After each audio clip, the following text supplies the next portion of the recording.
Welcome back, continuing the news. A business operator is offering his skills to train unattached and unemployed youth. The cabinet maker says he is willing to work with young men, but notes the interest in the craft is almost non-existent. But the Heart NSTA Trust says there is a way to forge a partnership. Giovanni Dennis reports. After 44 years doing cabinet making and joinery, there isn't much Millard Nev Johnson cannot make with a piece of wood. I make tables, chair, and I make bed. I make, I make settees, as I tell you. I do upholstering, and I do for the kitchen just the same way. I do all things that you think of. You notice the two different colors? The front here are the blue and the yellow. It's earned him a living, but he doesn't just do it for the money. You love it? Very much. Why? What about it do you love? Like, what's your favorite thing about it? You know, when you create something from the mind. You know, sometimes I come inside the shop here, and I always tell others, I don't believe it's me alone working. I believe God work with me. Because at the time, I come in the shop here, and then I'm just take up the tool and I started to work, and ideas just come in. This kitchen drawer is among his latest undertaking, along with these doors. He's made hundreds of furniture. He used to teach young men in the past, but interest in cabinet making nowadays has dwindled. It's almost a nil, Honestly, I train a few, but pertaining to the amount of graduates, it's almost like a nil.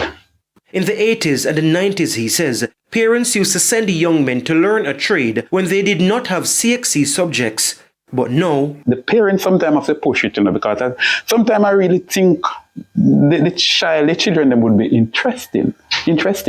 But then therefore, parents have to also push.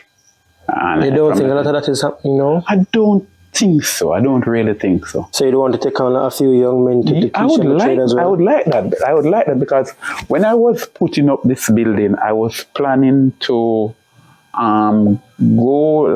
try Heart, if they are even the school. So we reached out to Heart for him. Cabinet making and joinery is still offered by the Heart NSTA Trust, and the trust is in fact looking for people like Mr. Johnson.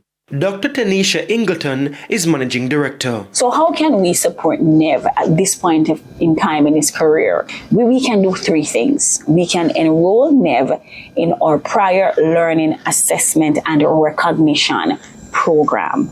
And what this does is that we go to Nev, we assess where he's at, we look at what he's doing, we match it against the standards and the competencies that we have here at the Heart NSTA Trust, and where the gaps are, we will enroll him and close those gaps. There's another way people like Mr. Johnson can partner with Heart. An individual like Nev would be an asset to the trust in that we could enroll Nev on our instructor corps. But in order for us to do that, we'll take him through our Teach for Heart program. The Teach for Heart program takes 12 to 15 months.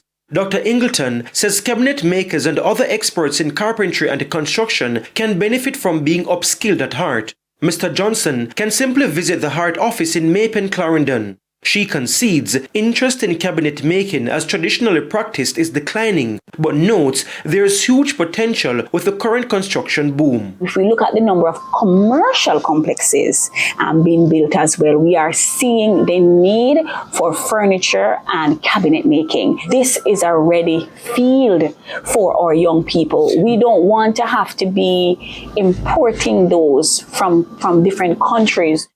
But what, if anything, is Heart doing to promote itself to unemployed and unskilled people? More in part 2. Giovanni Dennis, TVJ News.